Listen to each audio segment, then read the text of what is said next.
어리석은 나의 지난 날은 이젠 주님의 은혜와 관심 사랑의 인도를 따르네. You have a traitor in your midst, Aslan. Every traitor belongs to me. His blood is my property. 나 두려울 것 하나 모두 내 탓인데 나는 He has renounced her claim on the son of Adam's blood. 감사할 때 내게 주신 사랑에 나는 고백하네. 모두 내 탓인데 난 원망했네. 세상에 Bind him!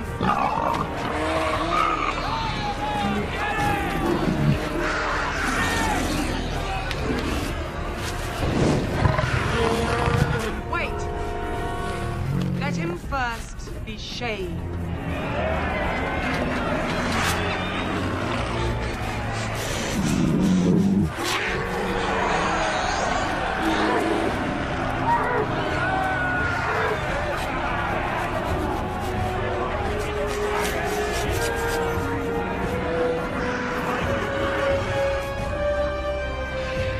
Bring him to me.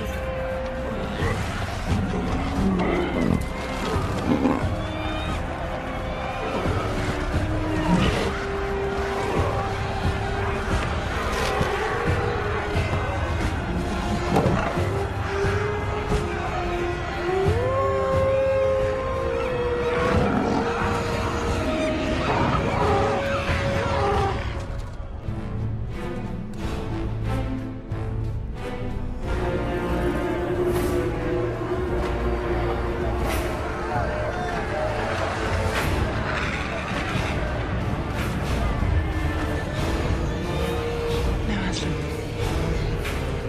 I'm a little disappointed in you.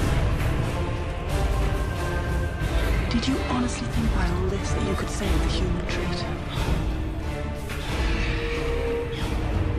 You are giving me your life and saving no one.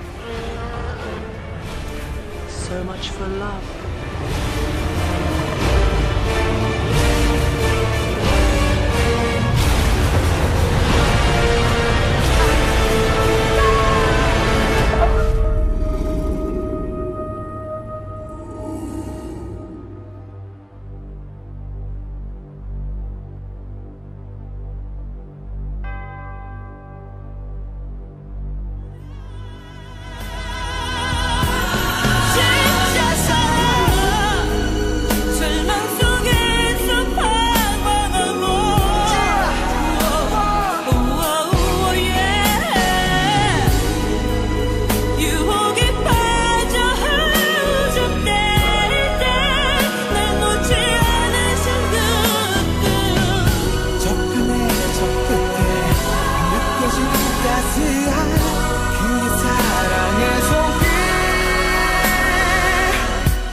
감동적인 영상이죠.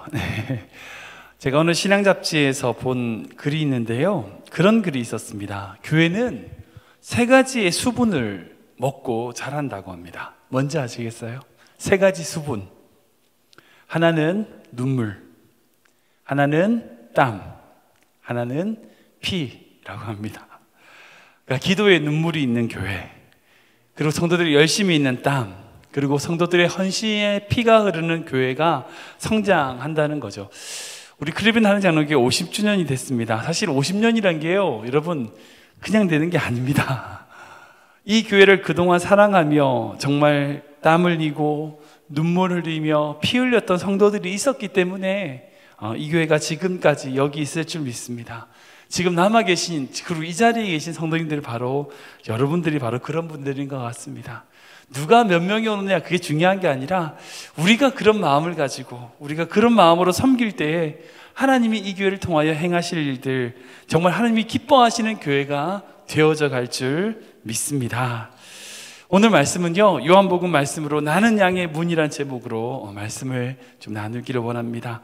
성경은 제가 계속 말씀드리지만 하나님이 어떤 분인지를 알려주는 책입니다. 예수님의 성품이 무엇인지 알려주는 책입니다. 그래서 성경을 읽을 때 우리는 꼭 하나님이 어떤 분인지를 찾아야 되고요, 예수님의 성품을 발견해야 됩니다. 그리고 그것을 찾아내는 것이 성경을 잘 읽는 방법입니다. 그런데 우리가 찾지 않아도, 힘들게 찾지 않아도 우리가 주님을 알 수 있는 방법이 있습니다. 그것은 뭐냐? 예수님이 자기를 스스로를 뭐라고 말씀하시냐는 거죠. 예수님 스스로가 나는 뭐다라고 말씀하시는 것을 살펴보는 겁니다. 그래서 저희가 계속해서 나는 무엇이다 7가지를 가지고 우리가 말씀을 나누고 있잖아요. 그래서 지난번에 나는 생명의 떡이다, 나는 세상의 빛이다, 이 2가지를 말씀을 드렸어요. 그래서 그 말씀의 의미는 정말 귀한 말씀인데 한번 우리 홈페이지 가시면 설교가 있으니까 한번 들어보시면 좋을 것 같아요. 오늘은 양의 문이다, 그리고 나는 선한 목자다, 부활이요 생명이요 길과 진리 생명이요 참 포도나무다. 이것이 바로 예수님이 자기 스스로를 나타내시는 그 명제들입니다. 하나하나가 너무나 귀한 명제들인데요, 오늘 특별히 예수님 스스로를 말씀하신 나는 양의 문이다 라는 제목을, 그 명제를 묵상하기 원합니다. 우리 7절 말씀 한번 다시 읽어볼까요? 다시 읽겠습니다. 시작.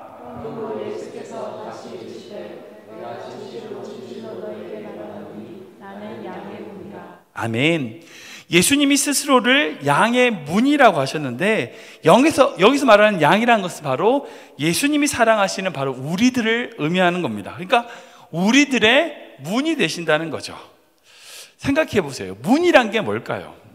문은요, 신비예요. 문은 다른 차원으로 연결해주는 통로입니다. 문은요, 지금 우리가 알고 있는 이 세계와 또 다른 세계를 이어주는 통로입니다. 그러기에 문은 신비죠. 문에는 숨겨진 비밀이 있습니다. 방금 봤던 이 나니아의 연대기라고 하는 이 영화 많이 보셔서 알 겁니다. 이게 C.S. 루이스가 쓴 그 나니아 연대기를 이제 영화로 만든 영화인데요. 이 소설이 너무나 귀한 소설이고 이 원작도 너무나 귀한 원작인데, 이 영화의 모티브가 뭐냐? 이 네 남매가 옷장 문을 통해서 전혀 이 세상과 다른 나니아의 세계로 들어가면서 만나는 여러 가지 일들을 우리에게 보여주는 거죠. 이 C.S. 루이스도 알고 있었던 겁니다. 예수님으로 하여금 우리는 전혀 다른 세계의 차원으로 인도함 받을 수 있다는 거예요. 정말 비록 보잘것없는, 정말 볼품없는 그런 옷장 같지만, 그러나 그것을 통하여 그 안으로 들어가면 전혀 다른 세계를 경험하게 된다. 이것이 바로 이 소설의 모티브란 겁니다. 우리에게는 다 문이 있습니다. 저는 여러분들이 이때까지 여러 가지 문들을 열고 오셨을 거라고 생각해요. 사실 여기 미국에 오신 것도 여러분들이 한국이란 차원과 미국이란 차원을 문을 열고 오신 거죠. 세관이나 입국심사의 문을 열고 오신 겁니다. 비자라든지 결국 이민이든지 결국 영주권을 받아서 여기 머물고 계시고, 학생 비자든지 여러 가지 방법으로 문을 열고 여기까지 오신 거죠. 우리가 살아온 인생은요, 수많은 문들을 열고 온 겁니다. 한번 상상해 보세요. 지금 여러분들 앞에 여러분들이 알지 못하는 문이 있어요. 벽으로 둘러싸이게 돼서 그 문 밖에 뭐가 있는지도 모르는 거예요. 그런데 급하게 문을 팍 열고 뛰었는데 낭떠러지가 있어가지고 막 떨어지는 거다 있다. 이런 거 상상해 보세요. 아니, 문을 딱 열었더니 정말 예쁜 정원이 있는 거예요. 아름다운 정원이 있는 거예요. 여러분, 문이 닫혀 있다면요, 그 문 뒤에는 뭐가 있는지 우리는 알 수 없습니다. 어떤 문은 우리를 열었다가 잘못 낭패가 당하는 문이 있고요, 어떤 문은 우리가 열었을 때에 풍성한 것을 누릴 수 있는 문도 있습니다. 그러기에요, 우리가 어떤 문을 여느냐, 우리의 선택에 따라서 우리의 인생이 결정되더라는 거죠. 그러기에 여러분, 예수님은요, 우리에게 문이 되십니다. 우리가 살아가는 인생에서 문이 되시고요, 신비가 되십니다. 그러므로 말미암아 기적이 되시고 비밀이 되시는 거예요. 그래서 오늘 예수님이 우리의 양의 문이 되신다는 의미를 구체적으로 한번 생각해 보기를 원합니다. 첫 번째로요, 예수님은요, 영원의 문이 되십니다. 한번 읽어볼까요? 시작. 예수님은 영원의 문이 되십니다. 한번 더 읽겠습니다. 예수님은 영원의 문이 되십니다. 요한복음 5장 말씀인데요, 한번 읽어보겠습니다. 시작. 진실로 진실로 너희에게 이르노니 내 말을 듣고 또 나 보내신 예수 믿는 자는 영생을 얻었고 심판에 이르지 아니하느니 사망에서 생명으로 옮겼느니라. 아멘. 사랑하는 성도 여러분, 이 세상은요, 자연만 있는 게 아닙니다. 초월이 있습니다. 현재만 있는 게 아닙니다. 영원히 있습니다. 보이는 세계만 있는 게 아닙니다. 보이지 않는 세계가 있습니다. 우리 눈에 보이는 세계도 하나님이 창조하셨지만요, 우리 눈에 보이지 않는 그 세계도 하나님이 창조하셨습니다. 우리는 그 세계를 뭐라고 부르냐? 초월의 세계, 영혼의 세계라고 합니다. 그런데 예수님은 우리에게 그 초월의 영혼의 문이 되십니다. 예수님께서 이 땅에 오심으로 천국이 임했습니다. 하나님의 본체이신 예수님이 이 땅에 오신 이 성육신은요, 영원히 시간 안으로, 인간의 시간 안으로 들어온 놀라운 사건입니다. 그러니까 하나님의 영원이라고 하는 시간이 인간의 시간 안으로 들어온 정말 놀라운 사건이죠. 즉, 인간의 시간, 인간의 공간 안에 하나님의 초월이 들어온 겁니다. 그래서 예수님의 성육신 사건은요, 정말 놀라운 사건이고 정말 중요합니다. 즉, 하나님의 초월이 이 땅에 들어오게 된, 즉 영혼의 빗장을 문 여신 분이 누구냐? 바로 이 예수님이라는 거예요. 그래서 이 예수님은 이 시간과 공간에 갇혀 있는 우리로 하여금 어디로? 영혼으로 인도해 주는 문이 되신다는 겁니다. 그래서요, 예수님의 문으로 들어가면 어떻게 되느냐? 어떻게 되나요? 이 시간과 이 공간에 갇혀있던 인간이 무엇을 경험하게 되냐? 초월을 경험해요. 영원을 경험해요. 그리고 예수님으로 말미암아 하나님의 나라를 경험하게 되더라는 거죠. 그러면 어떻게 돼요? 우리의 가치관이 변화돼요. 가치관이 바뀌고요, 생각이 바뀌고요, 존재가 바뀌어요. 즉, 예수님으로 말미암아 우리가 살아가는 이 땅이 전부가 아니라 하나님의 나라가 있음을 발견하고 그것을 통하여 이 땅에서 발은 이 땅에 딛고 살지만 우리는 하늘을 바라보는 존재로 살아가게 되더라는 거죠. 사랑하는 성도 여러분, 우리가 이 땅을 살아가는 이유가 뭘까? 예수님을 만났던 수많은 사람들의 인생을 한번 보십시오. 예수님을 만났던 수많은 인생들을 보세요. 인간의 땅에 살고 있지만은 영혼을 보면서 살더라고요. 예수님을 정말로 인격적으로 만났던 사람들은요, 전혀 다른 차원의 인격, 전혀 다른 차원의 삶을 살아가게 되더라고요. 그 대표적인 게 누군지 아세요? 초대교회 순교자들이에요. 초대교회 순교자들은요, 그 성도들은요, 순교를 당하면서도 떳떳했어요. 너희들 날 죽여봐라. 죽여도 된다는 거예요. 왜? 이 세상이 전부가 아니니까. 그들이 죽더라도 상관없다는 거. 왜? 영혼이 있으니까. 그 영혼을 바라보는 자이기 때문에 그 세상에서의 핍박과 박해와 고통과 고난이 있더라도 괜찮다는 거예요. 사랑하는 성도 여러분, 송명희 씨 아시죠? 제가 사진을 좀 준비 못했는데, 장애우, 소아마비 얘기 많이 들어보셨으니까 그 장애를 가지고 있는 송명희 씨가 지었던 찬양이 있습니다. 공평하신 하나님, 나라는 찬양인데요, 공평하신 하나님이 나 남이 가진 건 나 없지만 공평하신 하나님이 나 남이 없는 것 같게 하셨네. 이렇게 고백해요. 여러분 생각해 보세요. 그녀가요 그렇게 몸을 힘들어 꼬아가면서 그렇게 불편하고 어려운 삶을 살면서 뭐라고 얘기하냐? 하나님이 공평하시대요. 정말 힘들고 어려운 인생을 살아가면서 정말 이 몸을 꼬아가면서 말 한마디 하려면 정말 끙끙거리면서 한마디 해야 되는 그런 불편한 몸을 가지면서 뭐라고 그러는 게 아세요? 하나님이 공평하시대요. 왜요? 그녀는 영혼을 보고 있기 때문이에요. 이 땅을 보는 게 아니에요. 영혼을 보는 거예요. 그 영혼을 보니까 이 세상 속에서의 오히려 나 남이 가지지 못한 것을 가졌다는 거예요. 더 큰 사랑을 가졌다는 거예요. 사랑하는 성도 여러분, 우리 예수님은요 우리에게 영혼의 문이 되십니다. 초월의 문이 되십니다.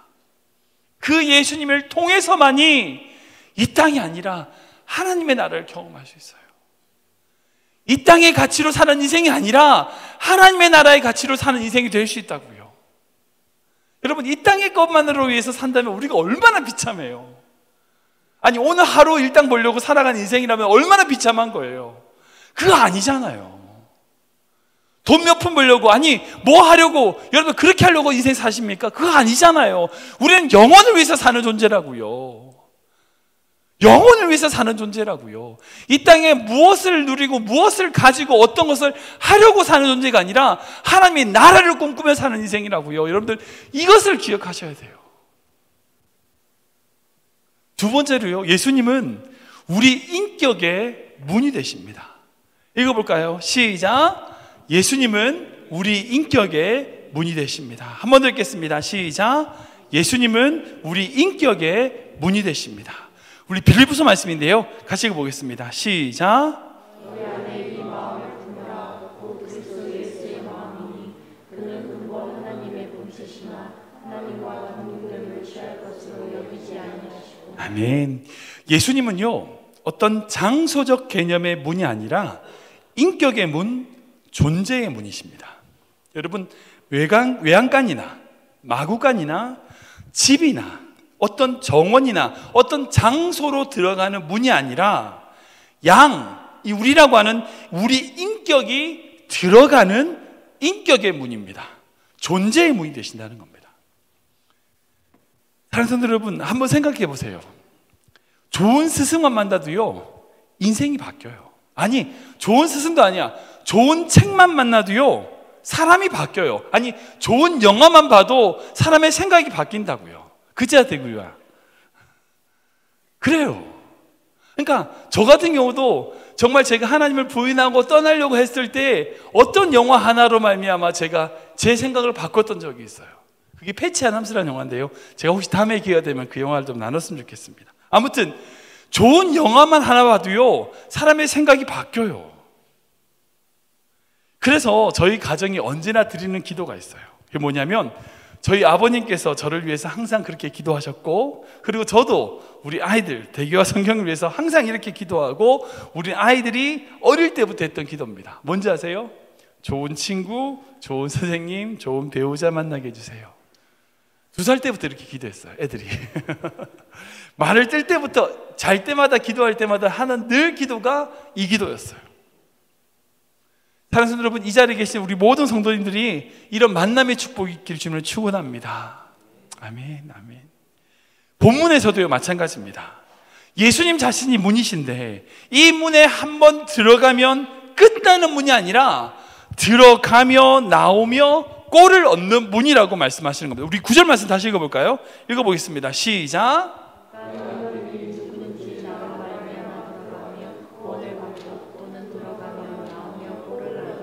아멘. 계속 반복해서 들어가고 나가고 하는 문이라는 겁니다. 예수님을 통한 그 문에 들어가면요, 나오면요, 그 점점 그렇게 나오고 들어감으로 말미암아 더욱더 예수님을 닮아가게 되는 인격의 문이라는 겁니다. 생명을 얻고 더 풍성하게 얻는다, 꼴을 얻는다. 무엇을 얻는다고요? 바로 예수님을 얻는다는 겁니다. 그분의 인격을 닮아간다는 겁니다. 그래서 예수님은 우리 인격을 바꾸어내시는 문이 되십니다. 여기서요, 우리가 진지한 고민과 성찰이 필요합니다. 정말 예수님을 만나면, 아까 말씀드렸죠, 좋은 스승만 만나도, 좋은 책만 만나도, 좋은 영화만 만나도 우리가 생각이 바뀌는데, 우리가 정말 예수님을 만났다면 우리가 예수님을 만나기 전, 알기 전과 전혀 다른 인격, 전혀 다른 차원의 삶을 살아가는 것이 당연하다는 거죠. 생각해 보세요. 우리가 예수님을 만났는데 우리 언어가 바뀌지 않고 그 욕을 계속한다든지 인격이 바뀌지 않았다면요, 한번 생각해 봐야 돼요. 우리는 정말 예수님을 통과했는가? 그 문을 통과했는가? 한번 지나왔다가 끝이 아닙니다. 들어가며 나오며 우리는 계속 살펴보아야 됩니다. 그리고 예수님을 통하여 나를 통해 일하실 그 사람들을 살펴보아야 됩니다. 예수님이 이 세상에서 계실 때 가장 구질했던 사람이 누군지 아시죠? 누구냐면 자기를 살펴보지 못했던 바리새인과 같은 사람입니다. 남의 잘못은 잘 알아요. 근데 정작 자기의 잘못을 모르는 거예요. 자기 문제를 모르는 거예요. 자기만 피해자라고 생각하는 거예요.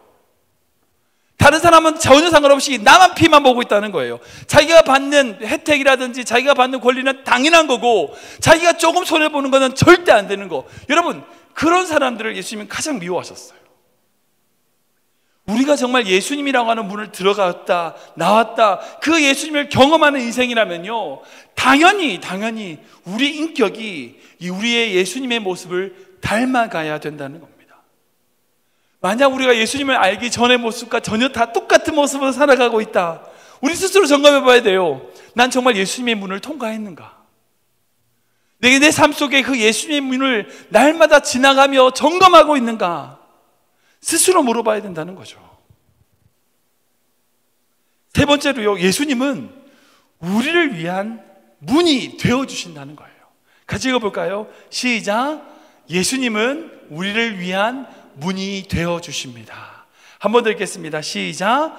예수님은 우리를 위한 문이 되어주십니다. 우리 7절 말씀 한번 읽어볼까요? 시작. 그러므로 예수께서 다시 이르시되 내가 진실로 너에게 말하노니 나는 양의 문이라. 아멘. 예수님 시대에 백성들을 가르쳤던 바리새인들과 예수님과 분명한 차이가 있습니다. 사랑하는 성도 여러분, 바리새인들이 진리를 알았을까요? 몰랐을까요? 알았습니다. 어디로 가야 될지 알았습니다. 그래서 저곳이 진리다, 저 문이 진리니까 저 문으로 가라고 얘기했어요. 그 문이 뭐였냐? 율법의 문이었어요.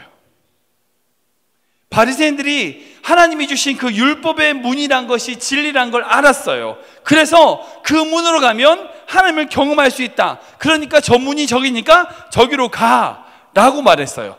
자기는 가지 않으면서 다른 사람들에게 저기로 가세요 라고, 저희가 문이니까 저곳으로 가라고 얘기했어요. 많은 종교 지도자들이 그렇게 해왔습니다. 예, 수많은 종교 지도자들이 그렇게 해왔어요. 중세시대 타락한 가톨릭도 그랬고요, 정말 많은 종교 지도자들이 저곳이 문이니까 저기로 가라고 했어요. 그런데 예수님은 그렇게 말씀하지 않으셨어요. 저쪽이 문이니까 저기로 가라, 그게 아니라 내가 문이니까 내가 너희들에게 갈 길이라는 거예요. 우리에게 오셔서 우리의 문이 되신다는 거예요. 여러분, 이게 참 귀한 복음입니다. 저기로 가라고 하지 않고 우리에게 오셔서 문이 되어주신다는 거예요. 제가 여호와 로이 설교하면서 이제 양의 특징에 대해서 3가지 말씀드렸죠.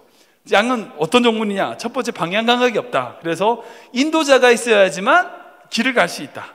먹을 것이 없으면 이제 길을 찾아갈 수 못한다. 그래서 인도자가 있어야 된다. 두 번째로, 양의 특징, 스스로 먹이를 못 구해. 그래서 공급자가 없으면 먹이를 못 구한다.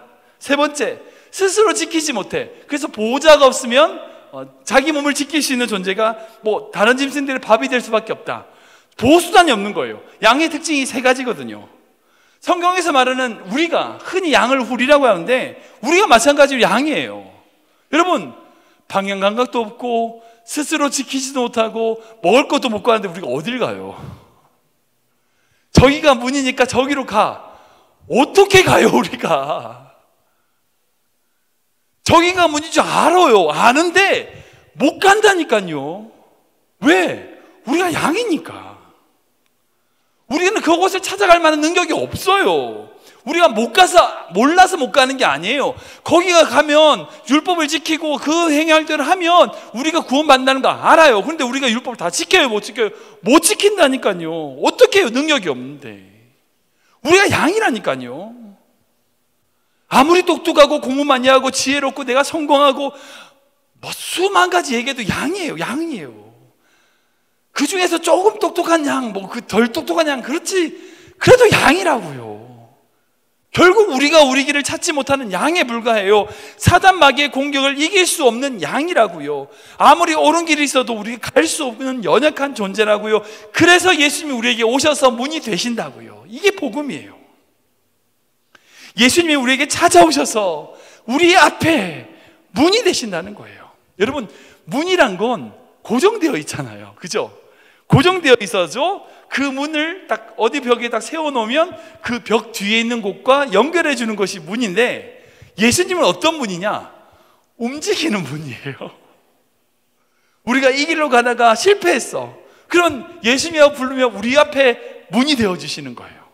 그러면 그 문을 열고 가면 이렇게 갔었는데 그게 아니라 우리를 딱 옮기셔가지고 새로운 길을 가시게. 여러분 혹시 도라에몽 좋아하십니까? 도라에몽에 보면 여러 가지 아이템들이 많이 있어요. 이 만화 영화인데, 어린아이들이 보는 만화 영화인데요, 이 도라에몽 중에 여러 가지 아이템들이 많은데 그 중에 제일 사람들이 많이 갖고 싶어하는 게 뭐냐? 어디로든 문이란 게 있어요. 이게 도라에몽이 이제 마법 포즈몬이라고 배에서 뭐 꺼내는 거거든요. 이 문을 하나 꺼내요. 그래 제가 배가 나오니까 딱 세워둬요. 그러면 도라에몽이 주문을 딱 외우면 그 문을 열면 어디든지 가요. 그래서 예를 들어서 만화에 보면 탁 열었더니 해변을 가기도 하고, 탁 열었더니 남극을 가기도 하고, 뭐 그런 식의 어디로든 문, 이게 있어요. 마치 그런 것처럼 우리가 그 문을, 예수님이라고 하는 문을 통과하면 우리가 가야 될 길로 다시 우리를 인도해 주시는 분이 바로 예수님이라는 거예요. 사랑하는 성도 여러분, 혹시 여러분 실패하셨습니까? 혹시 여러분들 잘못 가셨나요? 그 잘못 간 그곳에서 여러분 생각해 보세요. 여러분들이 잘못 간 그곳에서 예수님을 만났을 때에 예수님이 여러분들 어떻게 하시던가요? 야, 다시 너희들 잘못 간 것만큼 다시 돌아와야 돼. 아니요, 그렇지 않으죠. 제 경험은 그래요. 그 잘못된 자리에서 예수님을 만나는 순간 그 자리에서 새롭게 출발하게 하셨어요. 나를 온전한 선자로 인도하셔가지고요, 정말 죄인 구덩이에 처박혀 있던 나를 의롭다 하시고요, 내게 새로운 길을 출발케 하셨어요. 인생 길로, 인간의 길은요, 내가 잘못 가면 잘못 간 만큼 되돌아와야 돼요. 그 시간을 허비해야 돼요. 그런데 예수님은 그렇지 않으셨어요. 내가 인생에 잘못 간 길만큼이라도 내가 주님 앞에 나오고 회개하고 그분께 내 마음을 드러내면요, 예수님은 내가 잘못한 그 자리에서 새롭게 출발하는 그 자리로 순간적으로 옮기셔서 새롭게 출발하시게 하더라고요. 그렇지 않으시던가요? 누구나 다 실수할 수 있습니다. 누구나 다 실패할 수 있습니다. 어느 누구나요, 잘못된 길로 갈 수 있습니다. 그러나 걱정하지 마십시오. 반드시 기억하십시오. 잘못된 그 자리에서라도 예수님의 이름을 부를 때에 예수님은 여러분들을 들어서 새로운 길로 인도해 주시는 분이라는 거예요. 그 예수님의 문을 딱 나가기만 하면 이 어디로든 문처럼 딱 옮기셔서 우리가 정말 출발해야 될 그 출발점으로 인도해 주시는 그 영원한 분이시라는 것 여러분 믿으시기 바랍니다. 마지막으로 예수님은요, 우리 인생의 입구와 출구가 되십니다. 한번 읽어볼까요? 시작. 예수님은 우리 인생의 입구와 출구가 되십니다. 한번 더 읽겠습니다. 시작. 예수님은 우리 인생의 입구와 출구가 되십니다. 우리 10절 말씀인데요, 같이 읽겠습니다. 시작.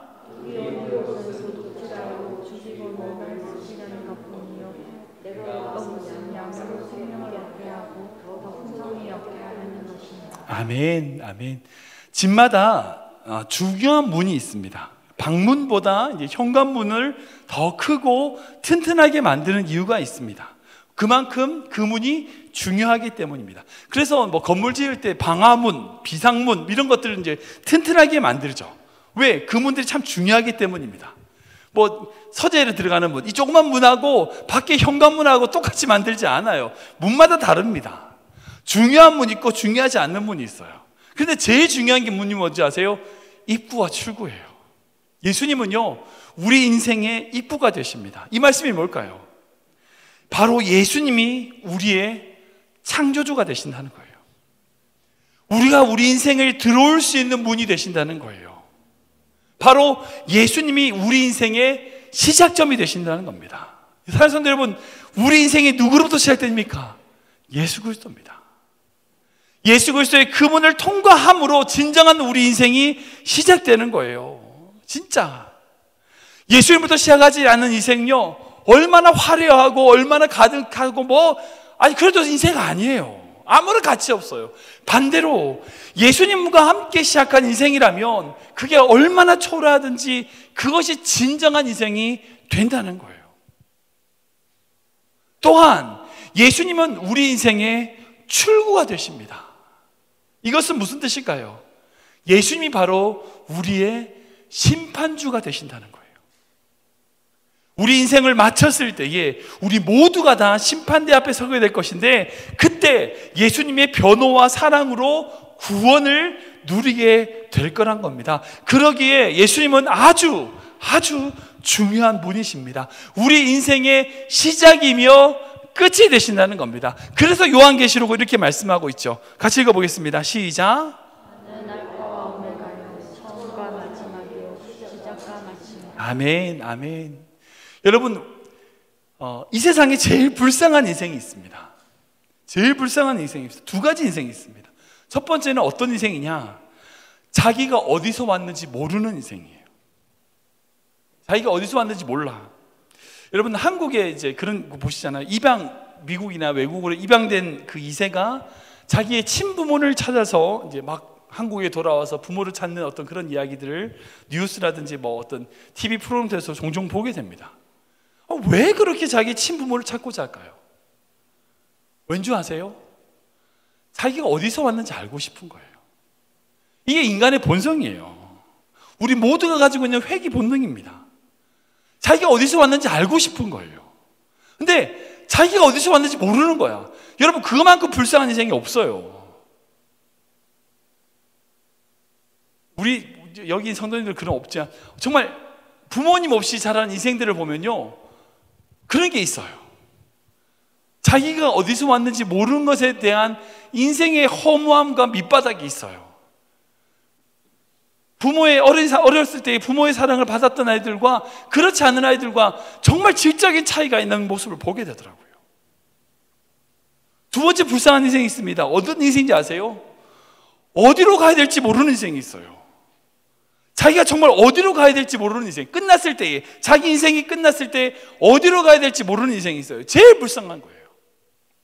놀이터에서 어린아이들이 막 놀고 있었어요. 땅 따먹기 하고 있는 거예요. 팔 쫙 뻗어가지고 좀 더 따려고 막 돌 굴려가면서 낚시하면서 구슬 치면서 정말 아이들과 함께 그게 목숨 거는 것처럼 막 그렇게 하다가 저녁 때가 어떻게 해요? 엄마가 병혜야 밥 먹어라 소리 지르면 어떻게 해요?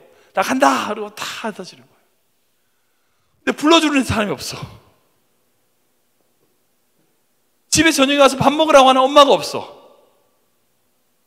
그게 불쌍한 거죠. 돌아갈 집이 없는 아이라고 생각해 보세요. 사랑하는 성도 여러분, 우리가 이 세상을 살아가는 삶이요, 끝이 아니잖아요. 우리가 이 세상을 살아가고 다 하고 나서 돌아갈 곳이 있어야 되잖아요. 사랑하는 성도 여러분, 그리스도인의 믿음이 뭔가? 결국은 이거예요. 우리가 어디서 왔고 어디로 가는 거야. 이걸 아는 거예요. 즉, 예수님이 나의 인생의 입구고 예수님이 나의 인생의 출구입니다 라고 고백하는 것이 그리스도인의 믿음이라는 거예요. 말씀을 좀 정리해 보겠습니다. 예수님은요, 우리의 문이 되십니다.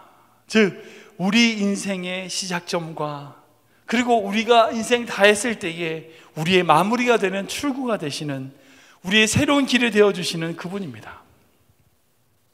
여러분들 인생 살아오면서 얼마나 많은 분들을 지나오셨어요. 어떤 분은 좀 쉬운 문이 있었고, 어떤 분은 지금도 열지 못하는 문이 여러분들에게 있을 수도 있을 거라고 생각합니다. 학업의 문, 진로의 문, 취업의 문, 신분의 문, 경제적인 문, 여러 가지 문들이 끊임없이 우리 앞에도 계속해서 있을 겁니다. 그런데요, 여러분들 꼭 기억하셔야 돼요. 우리가 그런 문 앞에 좌절한다 할지라도요, 걱정하지 마세요. 예수님이 우리의 문이 되어 주십니다. 혹시 그 문이 막혀 있다면, 우리가 그 문 앞에서 좌절하고 있다면, 여러분, 그 문이 우리가 정말 인생의 전부인 것 같지만 그렇지 않아요. 그 문이 닫혔기 때문에 나 인생의 끝이 났다, 그렇지 않아요. 예수님이 우리 인생의 문이 되신다고요. 모든 문이 다 닫혀 있어도, 내 인생 가운데 모든 문이 다 닫혀 있어도, 남자친구도 없고 여자친구도 없고 뭐 취업도 안 되고 신분도 없고 모든 문이 다 닫혀 있어도요, 예수님의 문은 열려 있다니까요. 우리 인생의 문이, 그 모든 문이 다 힘들고 어렵다 할지라도요, 주님이 우리 인생의 문이 되어주시면요, 여러분, 그러면 되는 거예요.